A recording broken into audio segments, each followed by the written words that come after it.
Alors bonjour, je m'appelle Florent, j'ai 27 ans. Donc je suis venu ici pour faire un stage de 1 mois. Si j'ai décidé de venir, c'est parce que j'ai toujours voulu pratiquer un sport de combat. Mais l'idée de le faire en club 2 heures par semaine, ça ne m'intéressait pas trop parce qu'il faut quand même en faire un long moment avant d'atteindre un niveau intéressant. Alors quand j'ai entendu parler des stages en Chine, ça m'a tout de suite intéressé. Ici on s'entraîne 4 à 6 heures par jour. Donc pour moi c'était un moyen rapide et intense de me faire une idée de ce qu'était le Kung Fu.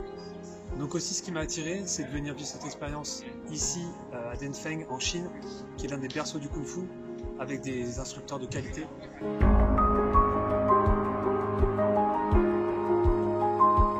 Donc après un mois ici, je peux dire que je suis pleinement satisfait de mon expérience. J'ai clairement trouvé ce que je suis venu chercher, que ce soit lors des entraînements qui étaient adaptés à notre niveau, avec les instructeurs qui prennent le temps de nous corriger et qui parfois lâchent un peu du lest quand on est fatigué ou à cause des courbatures, mais aussi pour la vie en dehors des cours. C'est une expérience assez particulière que je recommande grandement. Alors j'ai aussi été très agréablement surpris en ce qui concerne la nourriture.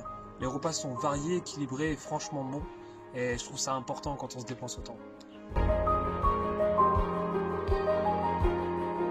Alors si j'ai des conseils à vous donner, ça serait dans la mesure du possible d'aller vous entraîner les semaines qui précèdent votre arrivée ici.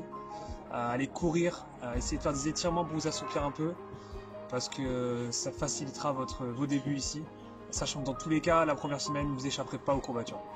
Mais donc on parle quand même de 30 heures d'entraînement par semaine, donc je pense que c'est une expérience qui s'adresse principalement aux gens qui aiment se lancer des défis ou qui sont sportifs, mais malgré ça, c'est loin d'être insurmontable. Alors ensuite, il ne faut pas s'inquiéter si des fois on a des baisses de motivation. On n'a pas tous les jours envie de s'entraîner, on n'a pas tout le temps la même énergie, ça fait partie de l'expérience. Mais voilà, il faut essayer de rester concentré, on change d'humeur et ça repart pour un tour. Donc aussi, apportez de quoi vous occuper, je pense à des livres, de quoi écrire, par exemple pour apprendre les bases du chinois, du téléphone et tablette, il y a la Wi-Fi ici. Parce que bien que le centre-ville soit accessible à pied, il n'y a pas grand chose à faire. C'est pas une ville touristique, les gens parlent pas anglais, donc c'est bien d'apporter de quoi s'occuper, changer les idées en dehors des entraînements.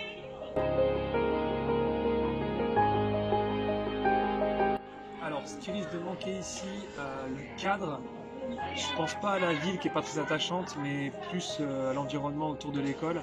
C'est assez unique, on est entouré par les montagnes, c'est quelque chose que j'ai beaucoup apprécié. Alors le style de vie aussi, être un peu isolé, ça n'a pas que du mauvais. On prend le temps, ça fait du bien. C'est rarement le cas, je trouve, quand on est dans une grande ville. Donc voilà, c'est une expérience que je recommande grandement.